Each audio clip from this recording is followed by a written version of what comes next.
కవితపై BRS high command చర్యలకు సిద్ధమవుతోందా? తాజా పరిణామాలు చూస్తే ఇవే అనుమానాలు కలుగుతున్నాయి. కవితను పార్టీ నుంచి సస్పెండ్ చేసే ఛాన్స్ ఉందని రాజకీయ విశ్లేషకులు అంచనా చేస్తున్నారు. గతంలో కొన్ని రోజులుగా బీఆర్ఎస్ నాయకులను కవిత టార్గెట్ చేస్తూ వస్తున్నారు.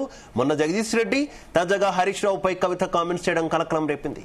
దీంతో అధికారికంగా కవితను పార్టీ నుంచి సస్పెండ్ చేయొచ్చన్న చర్చ జరుగుతోంది.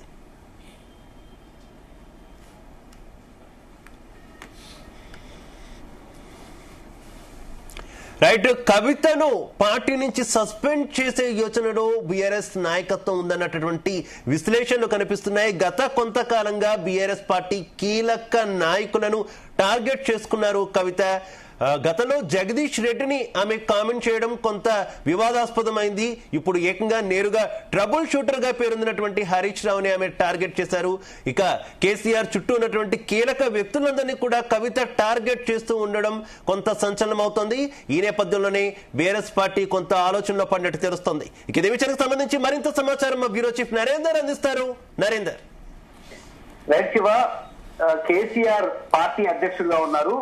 ఆయన తర్వాత స్థానం హరీష్ రావు కొనసాగుతున్నటువంటి పరిస్థితి అయితే మనం చూస్తున్నాం. టెక్నికల్ గా బీఆర్ఎస్ వర్కింగ్ ప్రెసిడెంట్ గా కేసీఆర్ ఉన్నప్పటికీ కూడా పార్టీ 2001లో పార్టీ చేపట్టినప్పుడు కేవలం హరీష్ రావు మాత్రమే ఉన్నారు.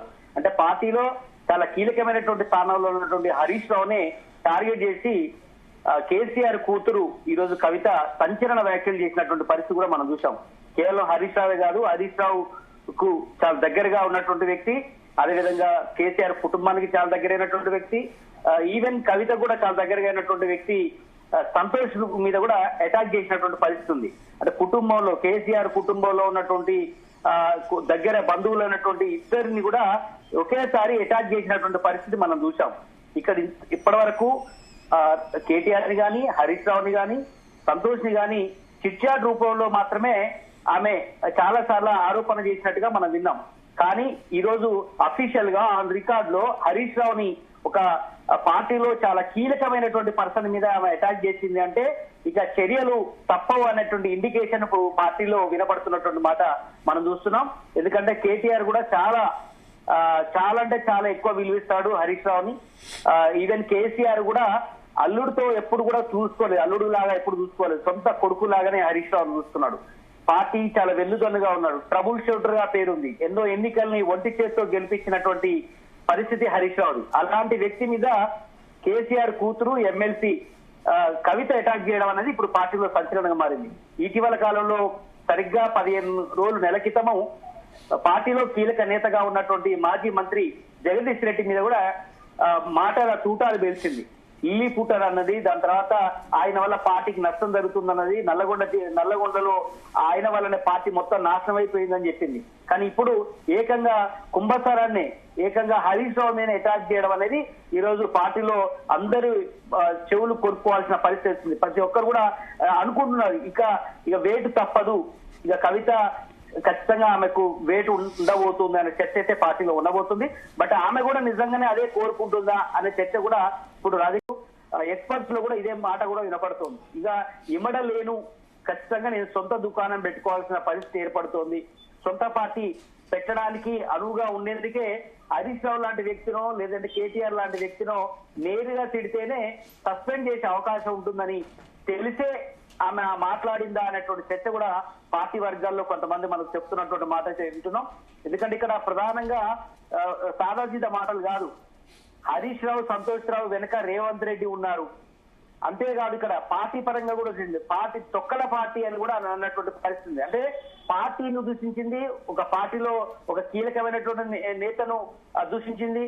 అదే సమయంలో తండ్రిని మీద ఈగ వారిన ఒప్పుకోమని చెప్తూనే, తండ్రి గొప్పవాడని చెప్తూనే మిగతా వాళ్ళందరూ కూడా వల్ల పార్టీ నష్టపోతుంది, స్థానిక సంస్థల్లో ఎన్నికల్లో నష్టం జరిగినా కూడా నేను ఈ మాట అంటున్నానని కూడా అన్నది.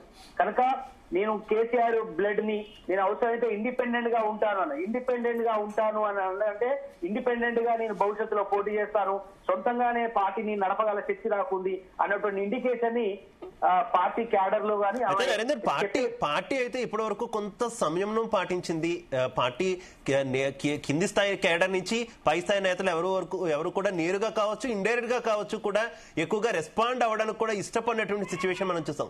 కానీ ఖచ్చితంగా కూడా వేటు వేసే పరిస్థితిని కవిత తీసుకొస్తున్నారు అనుకోవచ్చు. ఎగ్జాక్ట్లీ శివ, ఎందుకంటే పార్టీలో జరుగుతున్నటువంటి పరిణామం ఇప్పటికే పార్లమెంట్ ఎన్నికల్లో గుండు సున్నా వచ్చింది బీఆర్ఎస్ పార్టీకి, మనం రీసెంట్ గా చూసాం. దాని తర్వాత ఇప్పుడు స్థానిక సంస్థల ఎన్నికలు రాబోతున్నాయి, ఎంపీటీసీ జెడ్పీటీసీ ఎన్నికలు రాబోతున్నటువంటి నేపథ్యంలో ఇప్పుడు ఈ వ్యాఖ్యలు కావచ్చు. అదే సమయంలో నిన్న అసెంబ్లీ సమావేశాల్లో చూసాం, కాళేశ్వరం అంశంలో రేవంత్ రెడ్డి సంచలన వ్యాఖ్యలు చేశారు. కేసీఆర్ ని కానీ, కేటీఆర్ కానీ, కేసీఆర్ కుటుంబ సభ్యులందరినీ కూడా ఏకిపారేసినటువంటి పరిస్థితి కూడా మనం చూసాం. ఏకంగా సిబిఐ ఎంక్వైరీ కూడా ఆదేశాలు జారీ చేశారు. ఇలాంటి పరిస్థితిలో ఇప్పటికే ఇబ్బందులు పడుతున్నటువంటి లిక్కర్ స్కామ్ తోనే ఆ పార్టీకి డ్యామేజ్ అయినటువంటి పరిస్థితిలో ఇప్పుడు సిబిఐ విచారణ కూడా కేసీఆర్ కుటుంబ సభ్యులు ఎదుర్కోవడం, ఇప్పుడు కవిత కూడా సొంత బావ అయినటువంటి హరీష్ రావుని మీద అటాక్ చేయడం, అదే సమయంలో సంతోష్ రావుని అటాక్ చేయడం అనేది పార్టీలో చాలా కీలకమైనటువంటి పరిణామంగా చూడాలి. ఖచ్చితంగా ఇవాళ రేపట్లో ఆమె మీద చర్యలు ఉండబోతాయి. ఇక నోటీసు కూడా ఇవ్వకుండానే ఆమెను పార్టీ నుంచి సస్పెండ్ చేసే అవకాశం ఉందని కూడా కొంతమంది మనతో పార్టీలో ఉన్నటువంటి కీలక నేతలు చెప్తున్నటువంటి మాట ఉంది. బట్ ఆమె ఇప్పటికే ఒక పార్టీ తరహాలోనే జాగృతి సంస్థ నడుపుతున్నారు. ఆమె ఇంటి పక్కనే ఉన్నటువంటి పెద్ద కార్యాలయాన్ని ఏర్పాటు చేసుకున్నారు. ఇప్పుడే జిల్లాల వారీగా అధ్యక్షులను పెట్టుకున్నారు, కోఆర్డినేటర్లను పెట్టుకున్నారు. అన్ని ఉమ్మడి జిల్లాల వారీగా, కొత్త జిల్లాల వారీగా ఇప్పటికే ఏర్పాటు చేసుకున్నారు. రీసెంట్ గా కూడా పార్టీలో ఆమెకు ఎదురు దెబ్బ కలిగింది. ఈమె పరిణామాలు చూస్తుంటే పార్టీ నుంచి పంపించే ఉద్దేశంతో ఈ మధ్యలో మనం సింగరేణికి సంబంధించినటువంటి ఇష్యూలో కూడా కొప్పుల ఈశ్వరకు బాధ్యతలు అప్పచెప్పి ఆమెను పక్కకు జరిపినటువంటి పరిస్థితి కూడా ఉంది. ఇవన్నీ కూడా ఆమె జీర్ణించుకోలేకనే ఆమె రోజు రోజుకి అటాక్ చేస్తున్నట్టుగానే మనం భావించాల్సిన అవసరం ఉంది. అదే సమయంలో ఈ రోజు హరీష్ రావు పేరు, సంతోష్ రావు పేరు ఆన్ రికార్డు ఆమె అఫీషియల్ గానే ఆరోపణ చేసి, అలాగే నరేందర్, ఒకవేళ పార్టీ సస్పెండ్ చేసినా లేక కవితే వెళ్లిపోయినా ఈ రెండిట్లో ఏది జరిగినా కవిత కొత్త పార్టీ పెట్టడానికి ఎక్కువ అవకాశాలు ఉన్నాయనేటటువంటి విశ్లేషణ వినిపిస్తున్నాయి కదా. జాగృతినే పార్టీగా మారుస్తారట్టు. కానీ స్పేస్ ఉందా? ఇంతకాలం గత కొంతకాలంగా జరుగుతున్నటువంటి పరిణామాలు చూస్తున్నాం. ఎక్కడ కూడా బీఆర్ఎస్ కేడర్ ఆమెకి నేరుగా సపోర్ట్ చేసినటువంటి పరిస్థితి, కనీసం ధైర్యం కూడా చేయలేనటువంటి సిచ్యువేషన్ చూస్తాం. ఇతర పార్టీ నుంచి కవి దగ్గరకు వచ్చేటటువంటి వ్యక్తులు కూడా ఎవరు కనబట్టలేదు. అసలు ఆ స్పేస్ ఉందా? ఉన్న స్పేస్ అయినా సరే ఆమె ఆక్యుపై చేసుకోగలిగే కెపాసిటీ ఉందనుకోవచ్చు అసలు. శివ, ఇప్పుడున్నటువంటి పరిస్థితుల్లో పొలిటికల్ వాక్యూమ్ అనేది పెద్దగా లేదు. వాస్తవానికి కేసీఆర్ పార్టీ పెట్టినటువంటి టైంలో తెలంగాణ పీక్ స్టేజ్ లో ఉన్నటువంటి పరిస్థితి ఉంది. అప్పుడే ఇందిరారెడ్డి లాంటి వాళ్ళు కావచ్చు, చాలా మంది దేవేందర్ రెడ్డి లాంటి వాళ్ళు విఫలమైనటువంటి నేపథ్యంలో కేసీఆర్ తెలంగాణ అనేటువంటి యాజిటేషన్ అనే క్యాచ్ చేసుకుని పార్టీ పెట్టారు. దాని తర్వాత ఆయన పార్టీని ఓన్ గా ఎన్నో కష్టాలు ఎదుర్కొన్నా కూడా తెలంగాణ అనేటువంటి మూమెంట్ తో కేసీఆర్ ఇంతకాలం పార్టీ నడిపాడు, ముఖ్యమంత్రి గారు. ఇప్పటికి కూడా ఆయనకు ఒక నేమ్ అయితే తెలంగాణలో ఉంది. కానీ ఇప్పుడున్నటువంటి పరిస్థితిలో ఒక ప్రాంతీయ పార్టీగా నిలబడాలన్నా లేదా ఒక కొత్త పార్టీ పెట్టాలన్నా కూడా ఒక సరైనటువంటి సమయం, సందర్భం అనేది రావాలి. ప్రస్తుతం ఆమెకు ఉన్నటువంటి ఆప్షన్ కేవలం కేసీఆర్ బిడ్డగా మాత్రమే అర్హత ఉంది, కేవలం ఎమ్మెల్సీగా మాత్రమే ఆమెకు అర్హత ఉంది. అంతే తప్ప పొలిటికల్ గా ఆమెకు ఉన్నటువంటి అర్హత ఏంటి? పొలిటికల్ గా ప్రజెంట్ వ్యాక్యూమ్ కూడా లేదు. ఎందుకంటే బీజేపీ రోజు రోజుకు స్ట్రాంగ్ అవుతున్నటువంటి పరిస్థితి ఉంది. జాతీయ స్థాయిలో అక్కడ కేంద్రంలో ఇప్పటికే 12 సంవత్సరాల నుంచి కేంద్రంలో అధికారంలో ఉంది, రాష్ట్రంలో అధికారంలో రావాలని చూస్తోంది. కాంగ్రెస్ పార్టీ తెలంగాణ ఇచ్చినట్టు పార్టీగా ఆ పార్టీకి ఉంది. ఎన్నో ఏళ్లుగా 100 సంవత్సరాల నుంచి పార్టీ నడుస్తోంది. రాష్ట్రంలో ఇప్పుడు ముఖ్యమంత్రి రేవంత్ రెడ్డి చాలా స్ట్రాంగ్ లీడర్ గా ఎస్టాబ్లిష్ అవుతున్నారు, ముఖ్యమంత్రిగా ఉన్నారు. ఇలాంటి పరిస్థితుల్లో మనం చూసాం, ఇప్పుడు రెండు ప్రధానమైనటువంటి పార్టీల మధ్య బీఆర్ఎస్ పార్టీ చాలా స్ట్రాంగ్ పార్టీగా ఉన్నటువంటి నేపథ్యంలో 4వ పార్టీకి అవకాశం ఎంతవరకు ఉందనేది చాలా ప్రశ్నార్థకంగా మనం చూడాలి. మనం చూసాం, కోదండరాం లాంటి వ్యక్తి పార్టీని మూసుకునేటువంటి పరిస్థితి ఏర్పడింది. కేవలం ఆయన కూడా గెలవలేని పరిస్థితి మనం లాస్ట్ టైం చూసాం.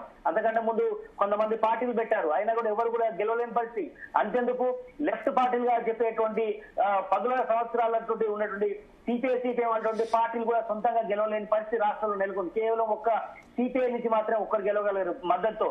అంటే ఇప్పుడున్నటువంటి పరిస్థితుల్లో ఖచ్చితంగా తెలుగుదేశం పార్టీ లాంటి స్ట్రాంగ్ పార్టీ కూడా ఈ రోజు కనుమరుగైనటువంటి నేపథ్యంలో ఆమె సొంత పార్టీ పెట్టి ఏ రకంగా ముందుకు పోతుంది అనేది ఒక ప్రశ్న ఉంది. అందుకనే ఆమె భవిష్యత్తు కార్యాచరణ దృష్టిలో పెట్టుకునే పార్టీ నుంచి సస్పెండ్ కావాలనే ఆమె ఈ రకంగా నిర్ణయం తీసుకుందనేటువంటి చర్చ అయితే జరుగుతుంది. బట్ ఏదైనప్పుడు కూడా ఆమె జాగృతి పార్టీని ఒకవేళ ఎస్టాబ్లిష్ పెట్టి మహిళా సాధికారత అని కానీ లేదంటే బీసీ లైన్ తో కానీ పార్టీ పెడితే ఏ రకంగా ఎస్టాబ్లిష్ అవుతుంది, ఏ రకంగా మెర్జ్ కాగలుగుతుంది పార్టీలో అనేది మనం చూడాల్సిన అవసరం ఉంది. బట్ అలాగే నరేంద్ర, తొలుత కవిత చేసినటువంటి కామెంట్ కేసీఆర్ చుట్టూ కొన్ని దెయ్యాలు ఉన్నాయంటూ ఆమె కామెంట్ చేశారు. అయితే దెయ్యాలు ఎవరు అంటే సందర్భం వచ్చినప్పుడు చెప్తానంటూ కూడా చాలా సార్లు స్కిప్ చేసిన సిచ్యువేషన్ మనం చూసాం. ఇప్పుడు తేలిపోయింది అనుకోవాలా?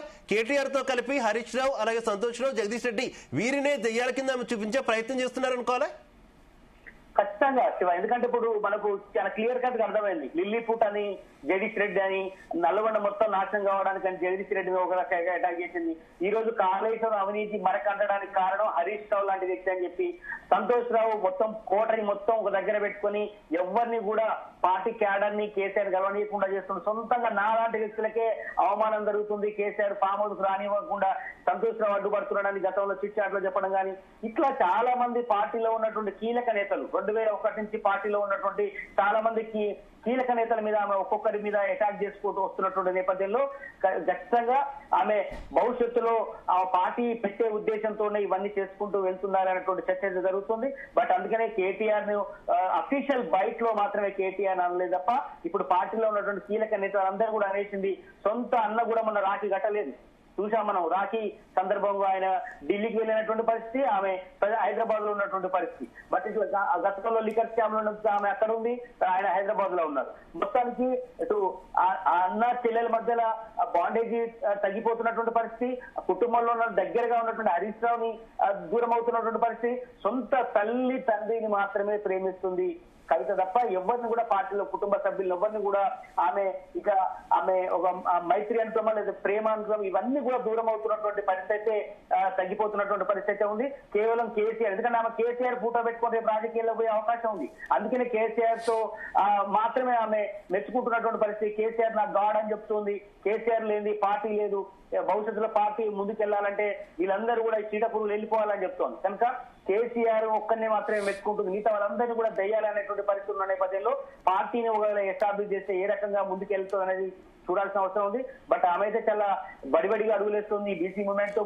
మరో ముఖ్యమైన విషయం నరేందర్, ఇప్పుడే కవిత ఈ రకమైనటువంటి కామెంట్లు చేసినటువంటి తరుణంలో కవిత కామెంట్స్ ఎప్పుడైతే హరీష్ రావు మీద చేశారో ఆ వెంటనే బీఆర్ఎస్ పార్టీ అఫీషియల్ హ్యాండిల్ నుంచి ఎక్స్ లో ఒక ట్వీట్ అయితే వచ్చింది. ఈమెతే ఆయన అవినీతి పరుడు, ఆయన వల్ల అవినీతి మనకు అంటుకుంది అంటూ హరీష్ రావు మీద ఆరోపణలు చేస్తే బీఆర్ఎస్ పార్టీ అఫీషియల్ హ్యాండిల్లో మాత్రం ఇది 6 అడుగుల బుల్లెట్ అంటూ కూడా కామెంట్ చేసినటువంటి పరిస్థితి. హరీష్ రావును ప్రైజ్ చేస్తున్నారు, సింహం సింగిల్ గానే వస్తుంది అన్నట్టు. కాళేశ్వరం విషయంలో కాంగ్రెస్ ప్రభుత్వాన్ని ఎండగట్టారంటూ కూడా పొగుడుతూ ఇచ్చినటువంటి ట్వీట్ ఏ రకంగా చూడాలి? కవిత కౌంటర్ అనుకోవచ్చా నరేందర్? కాసేపటి క్రితమే హరీష్ రావు ఓ హ్యాండిల్ నుంచి ట్విట్టర్ నుంచి ఒక ట్వీట్ వచ్చింది, అది చూసాం. సింహం సింగిల్ గానే వస్తుంది అంటే ఆయన కూడా హరీష్ రావు అనేటువంటి వ్యక్తి నార్మల్ వ్యక్తి కాదు. కేసీఆర్ కు సరి సమానం కాకపోయినా కుడి ఎడమ స్థాయిలో తెలంగాణ మూవ్మెంట్ లో పనిచేశాడు. ఆయన ఇప్పటికే ఓటమెరుగని నేతగా ఉన్నారు, 7 సార్లు ఎమ్మెల్యేగా గెలిచారు. అదే సమయంలో ఆయనకు ట్రబుల్ షూటర్ గా పేరున్నటువంటి నేపథ్యంలో ఇప్పుడు కవిత ప్రెస్ మీట్ పెట్టిన తర్వాత ఇది ట్వీట్ అనేది బయటకు రిలీజ్ కావడం అనేది ఖచ్చితంగా కవిత వ్యాఖ్యల తర్వాతనే ట్వీట్ ఇది ఆమె ఉద్దేశించే పెట్టారనేటువంటి ఒక సంకేతం అయితే బయటికి రిలీజ్ అవుతున్నటువంటి పరిస్థితి.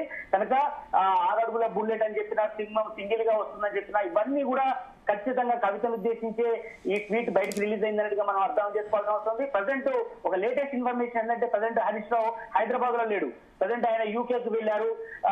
ఈ వ్యాఖ్యల కంటే ముందే ఆయన బయలుదేరినటువంటి నేపథ్యం, ఎందుకంటే ఒక పక్క కాళేశ్వరం సంబంధించినటువంటి దాంట్లో కొంత స్ట్రెస్ గా ఫీల్ అయ్యారు. హైదరాబాద్ లో కేసీఆర్ తో వరుస సమావేశాలు నిర్వహిస్తున్నారు, హైకోర్టుకు వెళ్తున్నారు, వరుసగా స్ట్రెస్ గురవుతున్న నేపథ్యంలో ఫ్యామిలీతో ఆయన యూకే పర్యటనకు వెళ్లిన నేపథ్యంలో ఇప్పుడు అక్కడి నుంచి ఆయన ట్వీట్ చేసినటువంటి పరిస్థితి చూసాం. బట్ ఇప్పటికే కేసీఆర్ కూడా ఆయనతో ఫోన్ లో మాట్లాడినట్టుగా సమాచారం అందుతుంది. ఎందుకంటే కవిత సొంత బిడ్డ అయినప్పటికీ కూడా హరీష్ రావు అనేటువంటి వ్యక్తి పార్టీకి చాలా కీలకమైనటువంటి పాత్ర పోషించాల్సిన అవసరం ఉంది. కేవలం కేటీఆర్ ని నమ్ముకొని పార్టీని ముందుకు తీసుకుపోయే పరిస్థితి కేసీఆర్ చేసే పరిస్థితి లేదు. ఎందుకంటే ప్రస్తుతం 70 ఏళ్ల వయసు ఉన్నటువంటి కేసీఆర్ సొంతంగా ఒక కేటీఆర్ ని దృష్టిలో పెట్టుకునే పార్టీ నడిపే పరిస్థితి లేదు. కనుక హరీష్ రావు అనేది చాలా స్ట్రాంగ్ లీడర్ అని ఎప్పుడో గుర్తించాడు కేసీఆర్. అందుకనే ఆ కేసీఆర్ ని వదులుకునే పరిస్థితి లేదు, సొంత బిడ్డనైనా వదులుకునే పరిస్థితిలో ఉన్నాడు తప్ప హరీష్ రావు వదులుకునే పరిస్థితి లేదు పార్టీ పరంగా. కనుక అందుకని ఆచితూచి అడుగులేస్తున్నటువంటి పరిస్థితి ఉంది. కనుక ఒకవేళ వేటు వేయాల్సి వస్తే కవిత ఎపిసోడ్ స్టార్ట్ అయినప్పటి నుంచి నరేందర్, కవిత ఎపిసోడ్ ఎప్పుడైతే స్టార్ట్ అయిందో అప్పటి నుంచి కొంత ఈ పరిణామాలు గమనిస్తున్నటువంటి గతంలో అటు కేసీఆర్ ను ఇటు కవితను దగ్గర దగ్గర నుంచి చూసినటువంటి వ్యక్తులు మాత్రం ఒక్కసారి కేసీఆర్ మాట్లాడితే ఈ సమస్యకు ఫుల్ స్టాప్ పడిపోతుంది, కవితతో మాట్లాడాలని చాలా మంది కోరుకున్నటువంటి పరిస్థితి కదా. ఏంటి అసలు వెనకాల తరహా ప్రయత్నాలు జరగకుండా ఉన్నాయి అనుకోవాలా?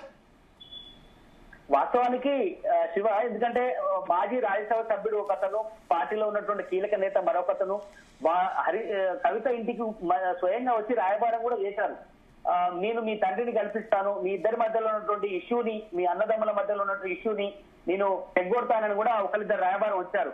బట్ అది ఆ సమయంలో అది ఎందుకో ఫెయిల్ అయింది. బట్ అంతిమంగా కేసీఆర్ తో కవిత గనక కూర్చొని సిట్టింగ్ అవకాశం ఇచ్చుంటే ఈ రోజు ఇంతవరకు వచ్చేది కాదు అనేటువంటి బలమైనటువంటి రీజన్స్ బయటకు వస్తున్నాయి. కానీ అంతిమంగా మాత్రం ఆమె చాలా కారణాల వల్ల హరీష్ రావుని కేవలం డబ్బు కోసమో ఇంకోటో కాదు, పదవి కోసం ఆశిస్తోంది. కొంత ఆశికి సంబంధించినటువంటి ఇష్యూలో కొంత డిస్టర్బెన్స్ వచ్చినట్టుగా తెలుస్తోంది. అంటే సొంత కేటీఆర్ తనకంటే కూడా, కవిత కంటే కూడా హరీష్ రావు ఎక్కువ ఆర్థికంగా బలపడ్డాడు అనేది కూడా కవిత మనసులో ఉండొచ్చు. బట్ అది కూడా రీజన్ తోనే ఈ రోజు అటాక్ చేయడానికి గల కారణం అని ఉండొచ్చు. అందుకనే కాళేశ్వరం విషయంలో పెద్ద ఎత్తున డబ్బు సంపాదన హరీష్ రావు చేశాడనేది కూడా ఆమె ఇంటర్నల్ ఫీలింగ్స్ కావచ్చు. అందుకనే ఇదంతా కూడా హరీష్ రావు కంటే కూడా కేసీఆర్ కు ఇప్పుడు నష్టం జరిగింది.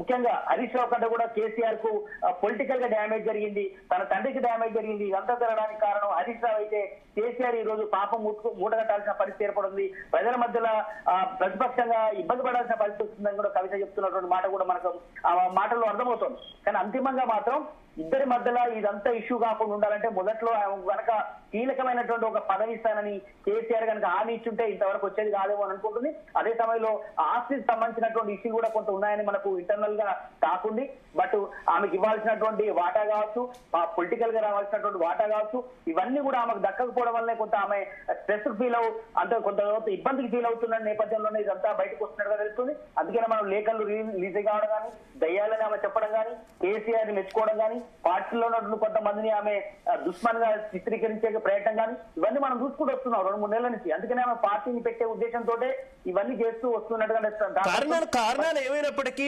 అంతిమంగా కవిత కొంత డ్యామేజ్ అయితే పార్టీకి చేస్తున్నటువంటి పరిస్థితి కనిపిస్తుంది. పార్టీ కష్టకాలంలో ఉంది, ఓడిపోయింది, ఇంకా పుంజుకోవాల్సినటువంటి అవసరం ఉంది. మరోపక్క బీజేపీ దూకుడుగా రాష్ట్రంలో విస్తరిస్తున్నటువంటి పరిస్థితి ఏంటి? ఈ నేపథ్యంలో బీఆర్ఎస్ ముందున్నటువంటి ఆప్షన్స్ ఏంటి?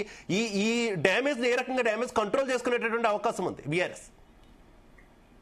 ఇప్పుడు ఉన్నటువంటి పరిస్థితుల్లో ఇక పార్టీకి చాలా ఇబ్బందికరమైనటువంటి పరిస్థితి ఉందని కూడా ఇంటర్నల్ గా కేసీఆర్ కూడా భావించారు. ఇప్పటి వరకు చూసి చూడనట్టుగా చూసినటువంటి పరిస్థితి ఉంది. సో ఒక పక్క సొంత బిడ్డ, అదే సమయంలో ఎమ్మెల్సీగా కూడా ఉన్నారు. గతంలో రాజ్యసభకు పంపించాలనే ఆలోచన ఉన్నా కూడా పార్టీలో చాలా ఒత్తిడి ఉంది. అయినా కూడా ఆమెకు ఎమ్మెల్సీ కూడా వద్దు అని కూడా కొంతమంది చెప్పినప్పటికీ కూడా సొంత బిడ్డగా కాబట్టి ఎమ్మెల్సీగా అవకాశం ఇచ్చారు. ఎంపీగా నిజామాబాద్ ఓడిపోయినా కూడా రాజకీయ పదవులు అట్టయినట్టు పరిస్థితి చూశాం. అదే సమయంలో పార్టీలో ఇంత క్రియాశీలకంగా ఉన్నటువంటి ఆమె జాగృతిని ఎస్టాబ్లిష్ చేయడంలో కేసీఆర్ కూడా ప్రోత్సహించినటువంటి పరిస్థితి. ఇప్పటికే 18 సంవత్సరాలుగా జాగృతి నడుపుతూ వస్తోంది. బతుకమ్మను ఎస్టాబ్లిష్ చేసే ప్రయత్నంలో కేసీఆర్ ఆమెకు ప్రోత్సహించినటువంటి పరిస్థితి. ఇలాంటి పరిస్థితుల్లో కేసీఆర్ అండదండలు లేకుండా ఈ రోజు కవిత వచ్చే పరిస్థితి లేదు. బట్ కేటీఆర్ కి ఎంత ప్రయారిటీ ఇచ్చుకోవచ్చు వచ్చాడో కవిత కూడా అదే సమయంలో ప్రయారిటీ ఇచ్చినటువంటి పరిస్థితి. అయినప్పటికీ కూడా ఆమె ఈ రకంగా వెనుదిరగడానికి కారణం చాలా రకమైనటువంటి పరిస్థితులు ఉన్నాయి. బట్ ఇంతకుముందు మనం చెప్పినట్టుగా ఆర్థిక సంబంధమైనటువంటి ఇష్యూస్ కావచ్చు, పొలిటికల్ ఇష్యూస్ కావచ్చు, ఇవన్నీ కూడా గత కొంతకాలంగా గడిచిన 1.5 years గా ఆమె ఎదుర్కొంటూ వస్తుంది. ముఖ్యంగా ప్రతిపక్షంలో ఉన్నప్పటి నుంచి ఆమె ఈ ఫీల్ అవుతూ వస్తుంది. మొన్న మనం చూసాం 25 సంవత్సరాల పండుగను వరంగల్లో జరిగినటువంటి నేపథ్యంలో అక్కడ ఈ కార్యక్రమం పెద్ద ఘనంగా జరిగింది. ఆ రోజు నుంచి జరిగినటువంటి పంచాయతీ ఈ రోజు వరకు చిలికి దాని వాళ్ళగా మారి పెద్ద ఇష్యూగా మారింది. ఏకంగా హరీష్ రావును అటాక్ చేసే పరిస్థితి వచ్చింది, సంతోష్ మీద అటాక్ చేసే పరిస్థితి వచ్చింది. కనుక ఆమె పార్టీ నుంచి బయటికి పంపించుకునే స్థితి దాకా వచ్చిందంటే ఖచ్చితంగా పార్టీలో ఖచ్చితంగా ఆమె ఇమ్మడలేదు. పార్టీ నుంచి బయటికి వెళ్లడమే ఇక శరణ్యమైనటువంటి పరిస్థితి కూడా వచ్చిన నేపథ్యంలోనే ఇవన్నీ జరుగుతున్న పరిణామం అర్థం చేసుకోవాలి. ఖచ్చితంగా ఇవాళ రేపట్లో మనకు లేటెస్ట్ ఇన్ఫర్మేషన్ అందుతోంది. ఖచ్చితంగా ఇవాళ రేపట్లో ఆమెకు నోటీసు ఇవ్వడం, దాని తర్వాత ఆమెకు చర్యలు తీసుకోవడం అనేది చకచకా జరిగే అవకాశం ఉంది. ఎందుకంటే ఇప్పుడు హరీష్ రావును వదులుకొని, ఎందుకంటే కేటీఆర్ కూడా దీనికి ఇన్వాల్వ్ అయ్యాడు. ఇప్పటి వరకు చూసినట్టుగా వదిలేశాడు. ఎందుకంటే ఆఫ్ రికార్డ్ అనేది చిట్ చాట్ అనేది ఎప్పుడు అఫీషియల్ కాదు. కనుక ఇప్పుడు ఆఫ్ ది రికార్డు కాకుండా స్ట్రేట్ గా మాట్లాడిన నేపథ్యంలో ప్రతిపక్షాలు కూడా దీన్ని అస్త్రంగా మార్చుకునే అవకాశం ఉంది. అటు కాంగ్రెస్ కు బీజేపీకు ఖచ్చితంగా కవితను ఎక్కుపెట్టి బీఆర్ఎస్ ని మరింత టీకల్లో కష్టాల్లో పెట్టే అవకాశం ఉంది. రేపు స్థానిక సంస్థలు ఎన్నికలు వస్తున్నాయి, సొంత బిడ్డనే నువ్వు చేసుకోలేని పరిస్థితిలో ఉన్నావు అని కేసీఆర్ అటాక్ చేసే అవకాశం ఉంది. కనుక చర్యలు తీసుకోవడంలో ఇక జాప్యం చేసే పార్టీకి మరింత నష్టం చేసే అవకాశం ఉందని కూడా ఖచ్చితంగా పార్టీలో చాలా సీనియర్ లీడర్ చెప్తున్నారు. ఎందుకంటే ఒక కవితను మీరు సస్పెండ్ చేస్తారా లేదా మమ్మల్ని వెళ్ళిపోమ్మంటారా అనే పరిస్థితి కూడా భవిష్యత్తులో ఎదురే అవకాశం ఉంది. ఎందుకంటే మనం విజయశాంతిని చూసాం, అదేవిధంగా చాలా మంది మాజీ ఎమ్మెల్యేలను చూసాం, మాజీ ఎంపీలను చూసాం. చాలా మంది కూడా ఒక చిన్న మాట అంటే పార్టీ నుంచి సస్పెండ్ అయినటువంటి పరిస్థితి మనం చూసాం. కానీ ఈ రోజు కవిత ఎన్నిసార్లు చిట్చాట్ నిర్వహించి ఇప్పుడు నేరుగా పార్టీని కూడా తిట్టినటువంటి పరిస్థితి, హరీష్ రావును తిట్టినటువంటి పరిస్థితిలో ఇంకా కూడా సస్పెండ్ చేయకపోతే బ్యాడ్ ఇండికేషన్ పోయే అవకాశం ఉంటుంది, నెగిటివ్ ఇండికేషన్ పోయే అవకాశం ఉంటుందని కూడా పార్టీ భావిస్తోంది. కనుక త్వరితగతిన ఆమె మీద యాక్షన్ తీసుకునే అవకాశం అయితే కనిపిస్తుంది. దాని తర్వాత ఆమె యాక్షన్ తీసుకున్న తర్వాత సొంత పార్టీ పెట్టడమా లేదా జాగృతిని కొంతకాలం 1-2 years దాకా నడిపించి 2028 జరిగేటువంటి అసెంబ్లీ ఎన్నికల నాటికి ఆమె పార్టీ పెట్టే అవకాశం ఉందని కూడా మనకు ఇంటర్నల్ గా అందుతున్నటువంటి పరిస్థితి అర్థమవుతుంది. Shiva, right, okay, thank you Narender, thanks for the information.